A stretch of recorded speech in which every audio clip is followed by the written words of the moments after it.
Hello दोस्तों, कैसे हैं आप सब दोस्तों। आज की कहानी बहुत ही दिल को छू लेने वाली है। तो आप लोग इस कहानी को पूरा जरूर सुने। और अगर हमारे चैनल पर नए हैं तो प्लीज हमारे चैनल को सब्सक्राइब जरूर करें। दोस्तों, अब मैं कहानी को शुरू करती हूँ। एक छोर पर एक पुराना सा मिट्टी का मकान था, जहाँ रहते थे रघु चाचा। उम्र लगभग 35 साल, शांत, समझदार और गांव के सबसे पढ़े लिखे लोगों में गिने जाते थे। शादी नहीं की थी उन्होंने। लोग कारण पूछते तो हंसकर टाल देते। रघु के बड्ढे भाई रमेश कुछ साल पहले सड़क दुर्घटना में चल बसे थे और उनकी पत्नी भी कुछ समय बाद बीमारी से गुजर गईं।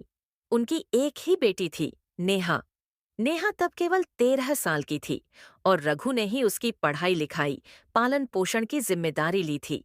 शहर के एक अच्छे स्कूल में पढ़ने भेजा, हॉस्टल में रखा और हर महीने चिट्ठी, किताबें, पैसे भेजते रहे।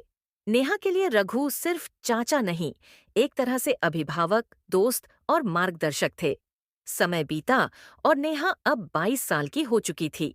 गर्मियों की छुट्टियों में जब वह पहली बार गांव आई तो पूरा गांव उसे देख हैरान रह गया। अब वो मासूम बच्ची नहीं रही थी, बल्कि बेहद सुलझी हुई, सुंदर और आत्मनिर्भर युवती बन चुकी थी।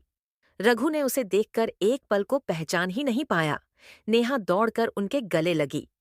चाचा, आपने पहचाना नहीं? रघु मुस्कुराए, लेकिन उनके मन में एक हलचल सी हुई। उन दिनों नेहा और रघु घंटों साथ बैठते। खेतों में टहलना, घर के पुराने एल्बम देखना, रात को आंगन में चटाई पर लेटकर तारों को निहारना, जैसे दोनों फिर से जुड़ रहे थे। पर इस बार नेहा की नजरें कुछ और कहती थीं, कुछ ऐसा जो शब्दों में नहीं था। एक दिन नेहा ने पूछा, चाचा, आपने अब तक शादी क्यों नहीं की? रघु ने मुस्कुराकर जवाब दिया, शायद इसलिए कि मन कभी किसी के लिए थमा ही नहीं, या शायद किसी का इंतजार कर रहा था। नेहा ने उसकी आंखों में देखा और धीमे से कहा, अगर वो कोई बहुत पास का हो तो क्या? रघु चौंक गया। उसकी आंखें फटी की फटी रह गईं, लेकिन नेहा की आंखों में न मासूमियत थी, न शर्म, बस सच्चाई थी। रघु उठकर चला गया। वो रात उसने जागकर काटी। अपने मन और मर्यादा के बीच लड़ाई चल रही थी। अगले दिन नेहा ने रघु से कहा, प्यार रिश्तों के नाम से नहीं, भावनाओं से बनता है। तुम मेरे चाचा हो, हाँ, लेकिन क्या हम दोनों के बीच जो है वो गलत है? रघु ने कहा, गलत नहीं है, लेकिन दुनिया इसे गलत कहेगी। नेहा ने जवाब दिया, तो क्या हम दुनिया के डर से सच को छोड़ दें? कुछ दिनों तक दोनों के बीच चुप्पी रही, लेकिन भावनाएं वहीं थीं। नेहा की वापसी की तारीख नजदीक थी।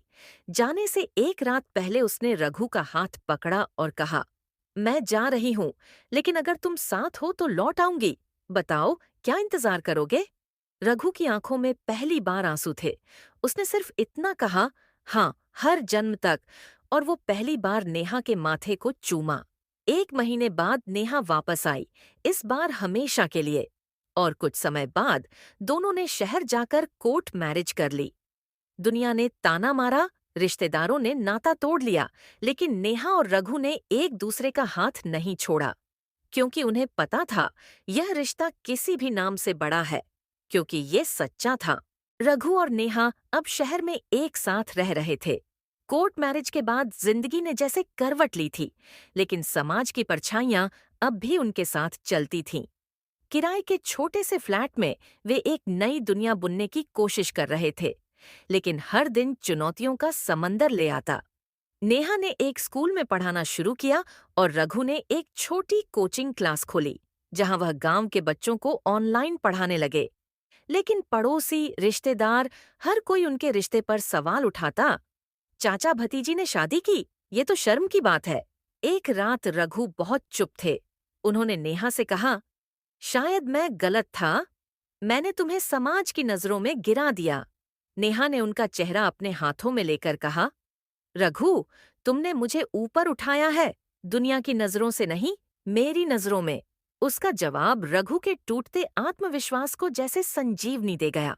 पर मुश्किलें अभी बाकी थीं। एक दिन स्कूल की प्रिंसिपल ने नेहा को बुलाकर कहा, आपका अतीत स्कूल की छवि को नुकसान पहुंचा रहा है। नेहा ने बिना झुके जवाब दिया, अगर मेरे पति के साथ मेरा रिश्ता इस समाज को गंदा लगता है, तो ऐसी छवि से मैं दूर ही रहना चाहती हूँ। उसने उसी दिन नौकरी छोड़ दी। इस बात ने रघु को और भी मजबूत बना दिया। उन्होंने तय किया, अब हमें समाज से छुपना नहीं, उसका सामना करना है। दोनों ने गांव लौटने का निश्चय किया। गांव में वापसी आसान नहीं थी। लोग ताने मारते, मंदिर में जाने से रोकते और पंचायत बुला ली गई।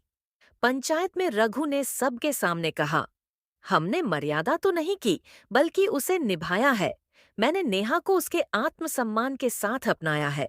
क्या समाज सिर्फ खून के रिश्ते देखता है? दिल के रिश्ते की कोई जगह नहीं। पूरा चौक खामोश था। तभी गांव की सबसे बुजुर्ग दादी उठी और बोली, इन दोनों की आंखों में सच्चाई है। हमें नहीं समझ आता तो हम खुद को छोटा समझे, इनके प्यार को नहीं। उस दिन के बाद गांव का रवैया धीरे धीरे बदलने लगा।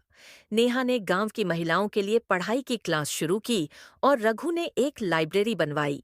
अब लोग अपने बच्चों को उनकी कोचिंग में भेजने लगे। समय बीता और एक दिन नेहा मां बनी। गांव वालों ने मिठाई बांटी और जिस बच्चे को कभी लोग ताने दे सकते थे, आज उसे आशीर्वाद मिल रहे थे। लोग अब कहते, इनका प्यार अनोखा था पर सच्चा भी। और जब कोई नेहा से पूछता, तुम समाज से नहीं डरी, तो वो मुस्कुराकर कहती, जिस प्यार में सच्चाई हो उसमें डर नहीं होता, सिर्फ भरोसा होता है। दोस्तों, आप सबको यह कहानी कैसी लगी? हमें कमेंट कर